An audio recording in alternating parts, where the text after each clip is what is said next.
আমার যে বিয়েতে আমার বাবা মা আমাকে যেগুলি সোনার জিনিস দিয়েছিল সেগুলি আমার চুরি হয়ে গেছে। জানে, আমার বাবা কিন্তু অনেক কষ্ট করে সেই গহনাগুলি দিয়েছিল, অনেকগুলি গহনা দিয়েছিল। এই কথাগুলি মনে হলে না আমার খুবই কষ্ট লাগে। আসসালামু আলাইকুম, সবাই কেমন আছেন? আশা করি সবাই অনেক বেশি ভালো আছেন। আল্লাহর রহমতে আমরা ভালো আছি আপনাদের দোয়া এবং ভালোবাসাতে। তো আজকে একটু মনটা খুবই খারাপ হয়ে গেছে, তো ভাবলাম যে আপনাদের সঙ্গে সেই কথাটা শেয়ার করি। কেন আমার মনটা খারাপ, কি কারণে এই মনটা খারাপ, তো সেটাই শেয়ার করব। কারণ আমার বিয়ে কিন্তু অনেক বছর আগে হয়ে গেছে। তো যেহেতু আমার দুইটা বাচ্চাই কিন্তু কলেজে পড়ে, তাহলে বুঝে নেন আমার বিয়ে হওয়া কত বছর হয়ে গেছে। তো তার মধ্যে মনটা খারাপ হয়ে গেল। এখন কিন্তু এখনকার বাজারে সোনা কেনার মতো ক্ষমতা কিন্তু আমাদের সাধারণ মধ্যবিত্ত পরিবারের মানুষের ক্ষমতা নাই, তাই না? কিন্তু আমার যে বিয়েতে আমার বাবা মা আমাকে যেগুলি সোনার জিনিস দিয়েছিল সেগুলি আমার চুরি হয়ে গেছে। জানেন, ওই কথাগুলি মনে হলে আমার খুবই কষ্ট লাগে।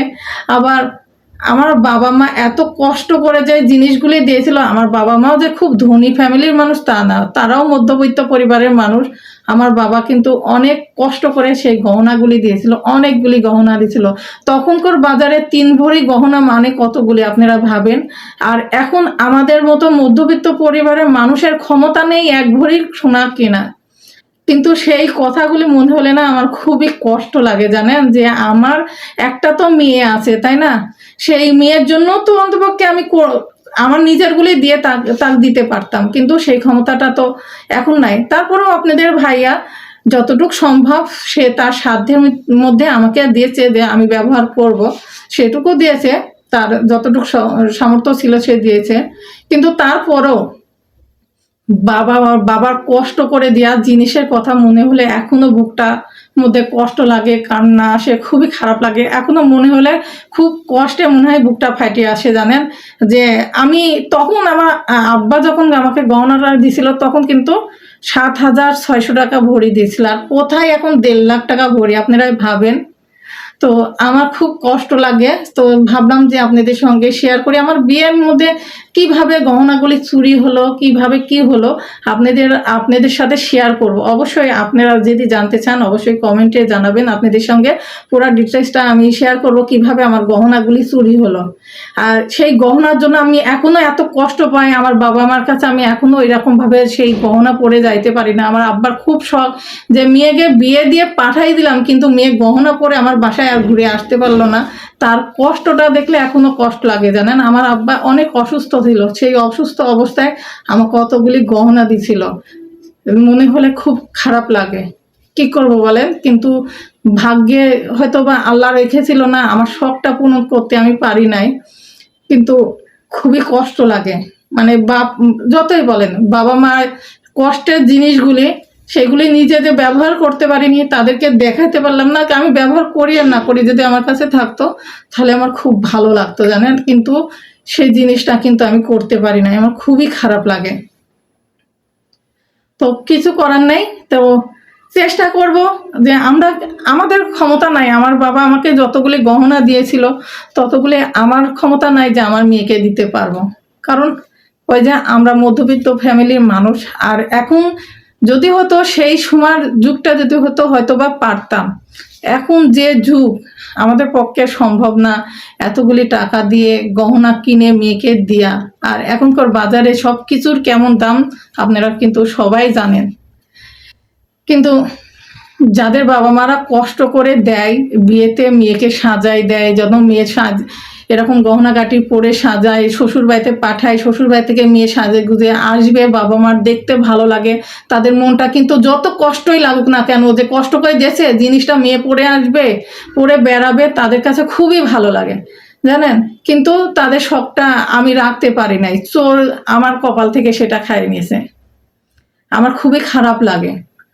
তো যাদের এরকম হয়েছে তারা জানেন যে কেমন কষ্ট হতে পারে। তো আমার গহনাটা কিভাবে চুরি হয়েছিল অবশ্যই আপনাদের সঙ্গে আমি শেয়ার করব। যদি আপনারা জানতে চান আপনাদের সাথে আমি শেয়ার করব। আর আর বিয়ে হওয়া তো অনেক বছরই হয়ে গেছে, তো তারপরে সেই কথাগুলো আমার বুকের ভিতরে এখনো মানে কাঁদায় যে আমার জিনিসগুলি, আমার তখন অনেক ছোট্ট বয়স ছিল, অনেক ছোট্ট বয়সে বিয়ে হয়েছিল, তো জিনিসগুলি হারাইছিল। সেই দিনগুলি আমি এখনো মনে করি, আর আমার ওই গহনার স্মৃতিগুলি আমি ভুলতে পারি না। কিন্তু যাই হোক, মানে কি করব বলেন, বাবা মার কষ্টের জিনিসের কথা ভুলতে পারি না আমি। তো তারপরেও আপনাদের ভাইয়া যতটুকু তার সামর্থ্য ছিল দিয়েছে, কিন্তু ওই জিনিসগুলির কথা তো আমি আর ভুলতে পারি না। তো যাই হোক, আপনাদের সঙ্গে এটুকু শেয়ার করলাম। কেমন হয়েছে অবশ্যই আমার এই কথাগুলি আপনাদের যদি কোনো খারাপ লাগে অবশ্যই আমার কথা ভুল ত্রুটি হলে ক্ষমার দৃষ্টিতে দেখবেন, কারণ আমার মনের কষ্টগুলি আপনাদের সঙ্গে শেয়ার করলাম। ছোটখাটো জিনিসগুলি দেখে না কথাগুলি মনে পড়ে গেল, তো ভাবলাম যে আপনাদের সঙ্গে একটু শেয়ার করি। যেহেতু আপনাদের সঙ্গে সবসময় তো আমি আমার ব্লগগুলি শেয়ার করি, তো ভাবলাম যে আজকে এই ছোট্ট কথাগুলি শেয়ার করে। আরো অনেক গল্প আছে, অনেক কথা আছে আমাদের বিয়ের, তো অবশ্যই সেগুলি আপনাদের সঙ্গে শেয়ার করতে পারবো যদি আপনারা শুনতে চান। আর অবশ্যই সবাই আমার চ্যানেলটি সাবস্ক্রাইব করে রাখবেন, আর অল বাটনটা অবশ্যই প্রেস করে রাখবেন, আমি ভিডিও ছাড়লে সবার আগে পেয়ে যাবেন।